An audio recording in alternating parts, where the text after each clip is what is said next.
Hey, and welcome back to another video. Today I have something kind of special for you. I'm going to do like a book review of sorts, and I'm going to talk to you today about this book right here, The Case for Christ by Lee Strobel. It was published back in 1998, and I discovered this book early on when I began to question my faith, and I was looking for, different books that I could read, different information I could get my hands on that would, help me to discern whether or not, we had a historical Jesus, whether or not that this guy really ever existed. Because I had a hard time with the explanation of, well, if you want to know if Jesus really exists or not, or existed, was a historical figure, all you need to do is just look to the Bible, because that's the historical record. That's the evidence right there. That's the smoking gun. The fact that we have the New Testament Gospels, that we have the writings of Paul and Paul's epistles, that was the smoking gun. That's your information. That's your answer right there, that these people wouldn't have been writing about it if Jesus never existed. So those were things I was wondering about. And so basically the premise for the book is he goes out and Lee Strobel interviews a number of subject matter experts to determine their position on a series of questions that he asks, and that's what he does. And I'll get to my criticism in a minute, but earlier on, before I purchased the book, I did read some reviews, and one of the criticisms that I remember reading about was that the book was criticized because it presents as being an objective journalism, that he's doing an objective investigation, and so there were some folks saying that, hey, you know what, he should have gone and talked to other people besides just Christian apologists, and I think that criticism, I think, is warranted. I think it sticks. I think it is true, but we'll get into that more in just a few moments. So the back of the book says, a seasoned journalist chases down the biggest story in history. Is there credible evidence that Jesus of Nazareth really is the Son of God? And I guess we have to stop right there with that first question. Is there credible evidence? Now, what is the evidence that we're supposed to believe, or we're supposed to use, or supposed to consider to be credible evidence? And what they refer to, what Christians refer to, is that they have the four Gospels, Matthew, Mark, Luke, and John, and that's supposed to be credible because it's in the Bible. I don't agree with that. I don't think that because we have the four Gospels that automatically makes them credible sources. Because myths, legends, folklore, fables, all these things being captured in one book, or being written in the book of Matthew, or being in the book of Mark, or in the book of John, or Luke, or in the epistles of Paul, them talking about, does not mean that there was a historical Jesus. They can be just stories that are made up. And people say, well, why? If they really didn't have these experiences, why would they make these things up? I don't know. Why would Muhammad start the religion of Islam, and start the book of Quran, and say that it came to him in a vision, that an angel came to him or something. And like I said, no one can question him on that. The same thing happens with Paul in Paul's writings. He says that in one breath he says, oh, Jesus brought me the gospel which I preach, and that I saw him face to face, and he appeared to me. And then he says, oh, no, he didn't actually physically appear to me. He appeared to me in a dream or in a vision. Well, Paul, which one is it? It can't be both. Well, he only, maybe he appeared to him multiple times. Anyways, so the question is, there credible evidence? I'm not certain that there is. And most skeptics and secular scholars, believe the same thing. They feel that, no, it's probably not very likely that the evidence is credible. They look at it and say, well, it's more likely that what we're dealing with, because the writings of the Gospels, the writings, in the Bible, have the telltale markers, have signs that indicate that these are myths, that these are like other myth stories that were written, and they have certain hallmark telltale signs. So I think you got to do something with that when that criticism is placed on the Bible, on the New Testament Gospels. You can't just take it verbatim. You can't just take it at face value when there's criticism out there that I think actually sticks and probably is valid. So, is there credible evidence? No, probably not. I don't believe that the Bible is necessarily credible evidence.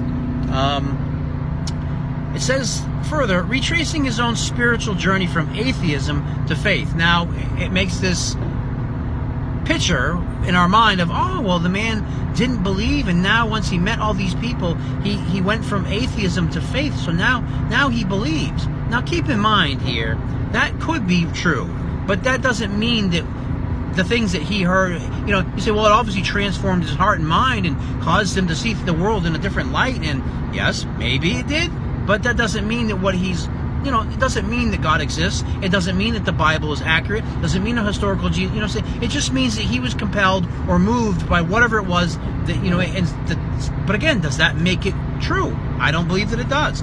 But I was going to say, keep in mind that the book is published by Zondervan Publishing House, which is a Christian book publishing company. So I mean, it's not like this book was published by Random House. It's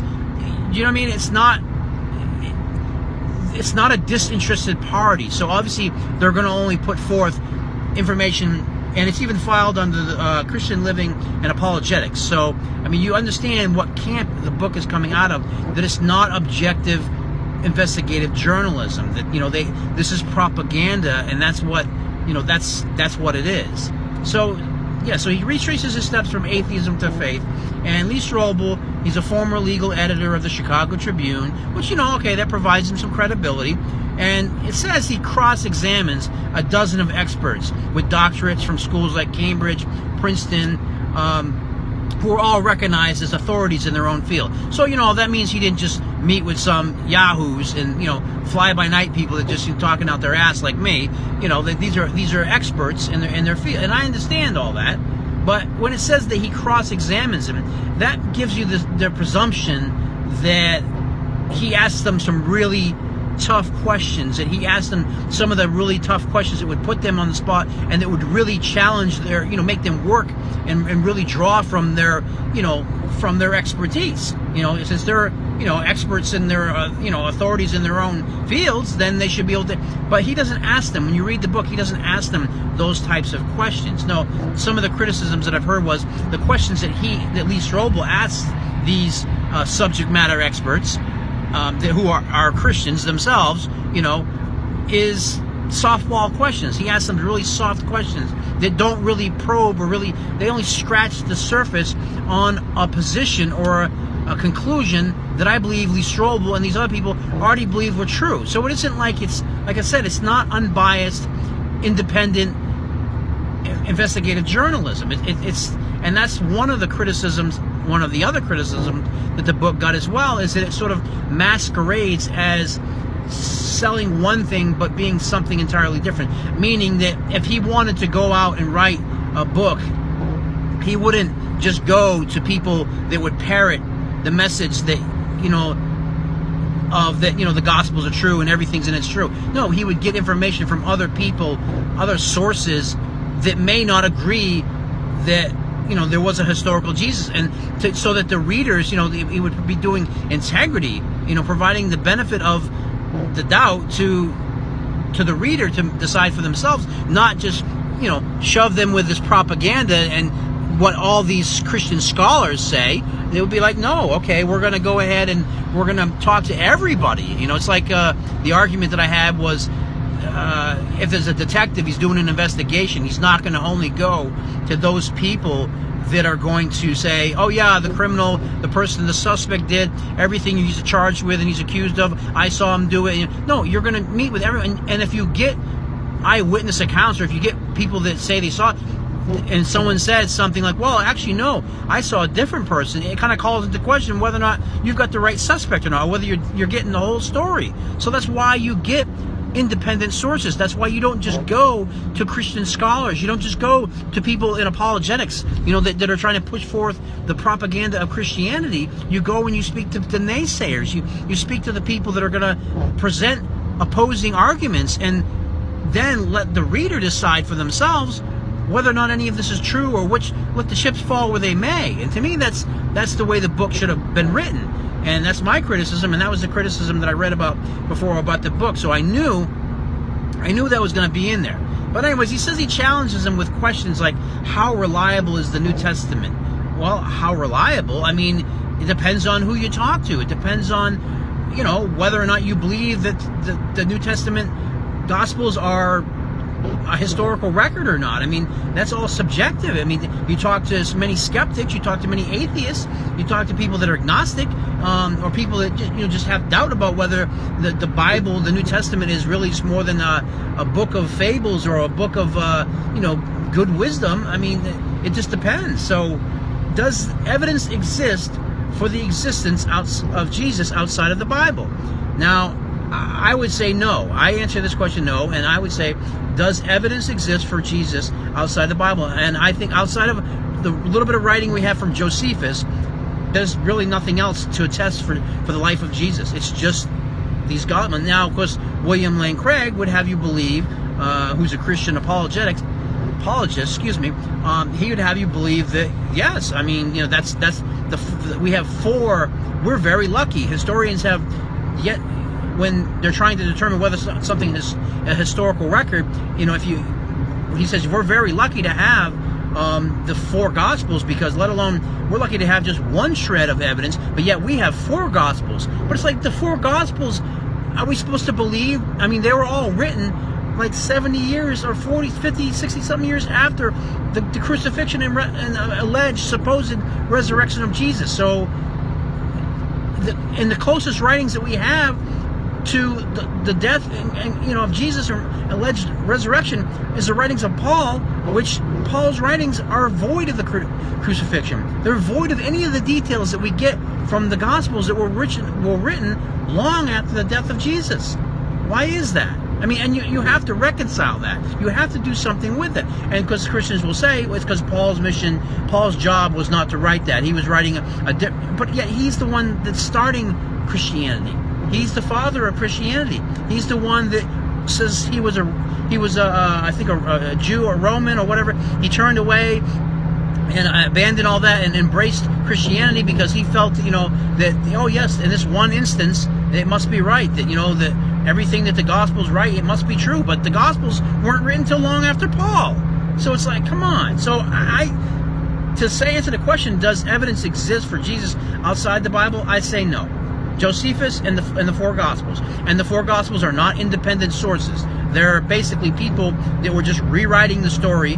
The four Gospels, Matthew, Mark, Luke, and John, aren't the name of the authors. The authors aren't named. They're unknown. They're anonymous. And the books are called that, but those aren't the authors' names. And that's widely held and agreed upon by both secular scholars and by Christian scholars, that we don't know who wrote those books. So it just raises more questions than it does provide answer. Is there any reason to believe the resurrection was an actual event? Now, if you talk to Dr. William Lane Craig, he would say yes, and that's because of the post-mortem appearances, because the woman at the tomb, and he lists a number of reasons. What I mean by that, he was saying that with the women at the tomb, it was an embarrassment to have women tell the story. And of course, there's been skeptics, atheists like Dr. Richard Carrier, who says no, it was not uncommon back then for women to provide testimony. So Craig's theory of that, because women reported that Jesus had been resurrected from the dead, that doesn't provide any validity to the claim that he did. It means nothing, because women saying that, there's no embarrassment. Oh, how embarrassing that the women would, because their testimony can't be trusted. I mean, that argument's been, I think it's the swoon theory, I think is what it's called. But that doesn't prove anything. And the post-mortem appearances, I mean, again, Dr. Richard Carrier, he is under the opinion that, it's likely that they were, because those things don't happen, Jesus coming back and appearing to a handful of people, that's not something that we see in the natural world ever. So why should we believe in this one instance that it did happen? If it doesn't happen, we have no other record of that other happening, or when we did have any stories of that, we associated it, and most people would agree, Christian scholars as well, that any other writings outside of the Bible that would talk about that, we're talking about myths or legends. But in this one instance, we're supposed to believe that it's not a myth or a legend. And I challenge people to prove that it isn't. And that's why I say the onus is on the person that says that this stuff is true to prove how it's true. And I don't believe that Dr. Craig, really, in his argument that, because Jesus appeared to a number of other people. And then Dr. Carrier says, he's like, well, you know what? If a God could have appeared to a number of other people. He didn't have to just appear to a handful of select people that were starting a religion. And I think there's an argument for that. All right, so I'm digressing a little bit. Let's get back to Lee Strobel's book here. So, is there any reason to believe that the resurrection was an actual event? I don't think there is. They say Joseph of Arimathea, I think was his name, supposedly buried Jesus. And why are there no other independent secular sources? Like, why is it that we're always supposed to believe that what's in the Bible, that they're and the four Gospels, are not written as like historical documents? They don't have the telltale markers, according to Dr. Richard Carrier, and Dr. Robert M. Price would agree with that as well. So, and a number of other philosophers and other secular scholars. So I don't know. So it says Strobel's tough, point-blank questions make this remarkable book read like a captivating, fast-paced novel, but it's not fiction. Well, of course not. It could never be fiction, because you guys already approach it with the presupposition that it's not fiction, that it's absolutely true. And that's where my criticism of the book is that it's like, you didn't approach this objectively. You already approached it with the idea that it's definitely true, and you went out and sought the opinions of those subject matter experts that were going to put forth the propaganda that you wanted people to read. Not an objective read on the subject matter, but no, absolutely, Christianity is true, the Gospels are true, Jesus was a real historical figure, and that's that. And it's like, well, no, there's lots of other conflicting, contradictory information out there that would challenge, many arguments that would challenge that. And it says, his tough point-blank questions. No, his questions, if you read it, you'll see, are softball questions. They're soft. They didn't really make those people, they weren't given some of the questions that skeptics would ask. So it's a riveting quest for the truth about history's most compelling argument. So even that's a telling of the hand right there about history's most compelling figure. That they're saying that Jesus was a historical figure, when we don't really know that Jesus was a historical figure. And because there's a story about him in 4 different books in the Holy Bible, that doesn't mean that it really existed. In this one instance, every other time it's a myth, it's a legend, not true, myth religions, nope. But in this one time with Christianity, yep, Jesus existed, he did all the things he said he did, and it's like, come on. So he ends with a question to him: what will your verdict be for the case for Christ? And so what is my verdict on the book? It's like what I said. I think that he's a charlatan. I don't think that he was really trying to do objective, investigative journalism. I don't think he was really interested in seeking the truth. I think he just went to those people that would parrot his propaganda, would parrot what, and I think Lee Strobel went on to start a church as well. Don't quote me on that, but I think that so you just sort of see there's a telling of what's going on here. It's just Christian propaganda. I mean, would I recommend you read the book? Sure. I mean, if you just want to keep drinking the Kool-Aid, I think that's all about you're going to get out of it, because it's not going to give you the compelling arguments. It's not going to present you, as Fox News would say, a fair and balanced discussion about the topic. So I wanted to mention to you in this video as well, try to give a plug. Not that this guy needs my plug, because he's doing quite well himself and has written many books. But Dr. Robert M. Price wrote a kind of a rebuttal to Lee Strobel's book, The Case for Christ, and it's this book here, which is called The Case Against the Case for Christ, cleverly titled, I think, and that's Dr. Robert M. Price, and in there he lays out the arguments for why Lee Strobel's book is just ridiculous. So don't take my word for it. Check out those 2 books and compare them for yourself and see what you think, what weighs out to be most likely the truth, what weighs out to be most likely to be probable. And one other plug for Dr. Price would be Pastor Rick Warren wrote a book back in the 90s, I believe. It was called The Purpose-Driven Life. And I wanted to mention that Bob Price had written Dr. Price had written a book in response to that one as well, and that was a good read. It's called The Reason-Driven Life. And, according to Rick Warren, who wrote The Purpose-Driven Life, he's saying, God has a divine plan for us. God has a purpose for our life, and it's just to serve God, and that our lives will be unfulfilled unless we're doing the will of the Lord, and that sort of thing. And I think Dr. Price goes in and really does a good job of showing that, there's another way to live your life. That's not, that you should do it with reasoning and with rational thought. So check it out. That's just to clarify, because the titles are similar. Dr. Price's book, who's a former Baptist theologian turned skeptic, agnostic, he's written a number of books on this subject matter, known as the Bible Geek, and has a podcast and has a web page as well. If you just Google it, you'll find it. But he wrote the book, The Case Against the Case for Christ, which was a rebuttal to Lee Strobel's book. And then he had written a response to Rick Warren's The Purpose-Driven Life, and that book that Dr. Price wrote is called The Reason-Driven Life. So I wanted to give you those two things to check out if you're interested.